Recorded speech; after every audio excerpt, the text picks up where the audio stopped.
ئیداری و لا ناپەیوەندیدارەکان ڕێکخست. سەرۆکی فەرمانگەی داواکاری گشتی هەڵەبجە ئاشکرای دەکات دەیان کەیسی داگیرکردنی مڵکی گشتیان لایە کە لە ناویاندا بەرپرسانی حکومی و حزبیش هەن. سەرۆکی شارەوانی هەڵەبجە دەڵێت بەراورد با ساڵانی ڕابردوو زیادەڕۆیکردن کەمی کردووە. زیادەڕۆیی لە هەرێمی کوردستان ئەو دەردەی شارەوانیەکانە کە تا ئێستا دەرمانێک بۆ چارەسەرکردنی نییە.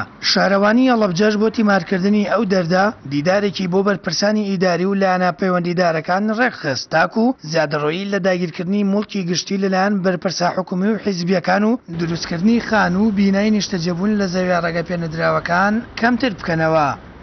لە هەر شارێکە ئەگەر زیادەڕەوی زۆر بوو دەلالەتەکە لە لاوازی یا بە بڵێم شکستی ئیداری ئەو شوێنە ئەمەشی کە دەرکەوت من بەنسبەت هەڵەبجەوە ئەڵەم دەرەنجامی کەڵەکەبوونی هەموو ئەو کەم تەرخەمیەی هەم شارەوانی هەم وحدەی ئێداری و هەموو دام و دەستگاکانە بۆ تەجاوزات قسەی جدیمان کردووە شارەوانیش خۆی ئاگاداری ئەمەوە چەندین جاریش بە بەڵگە و دێکۆمنت لەگەڵ کەسی یەکەمی شارەوانی دانیشتوین و خستومانتە بەردەسی.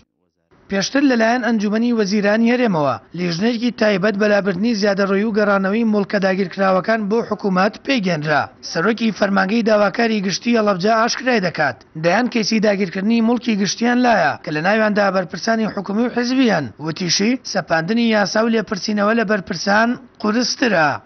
بە پێچەوانەی ئەوەی کە هەندێک مەفهومە هەیە کە مەسئول و چاوپۆشی لێکرێت ئەو کەسی کە بەرپرس بێت ئەو کە سفەتە بەرپرسیەکەی ئەوە ئیجراعاتی تونتری لەگەڵاکە زیاتر لەگەڵا ئەکرد لە کەیسە جەزاییەکەیان لە کەیسە سزاییەکەیان چونکەوە مافی خۆیەتی و وڵاتێکی یاکاری مامەڵی گەڵا بکرێت. بەڵام ئێمە وەکو داواکاری گشتی لەو کەیسانی کێتە لامان ئەوانی کە ئەزانین ئیستیغلالی سوڵتەکەی و دەسەڵاتەکەی کردووە بۆ ئەوی تەجاوز بکە یا هەر تاوانی کە بکە هەندێکیان پێویستی بەوە کردووە کە ئێمە لیژنەی ئیداریمان لەسەرگرتوون و خۆمان دوای چەند سەرپەرشتی ئەەکەینەوە بۆی سزای ئیداری بدرێت وە بوشمانە هەشیانە تونتری ئەوێت ئەو کاتە لە دادگای جەزایی مادەی بۆ تونترەکە چون استیغلالی سوڵتەی کردووە. من ڕۆژانە چۆن ئەتوانم سەرۆکی شارەوانی هەڵەبجەش دەڵێت بەراورد بە ساڵانی ڕابردوو زیادەڕۆیکردن لە دروستکردنی خان و بینا و داگیرکردنی باخ لەلایەن وڵاتیانەوە کەمی کردووە بەڵام پێویستیان بە چاودێرە بۆ ئەوەی بتوان بە یەکجاری زیادەڕۆیی بنەبەر بکەن.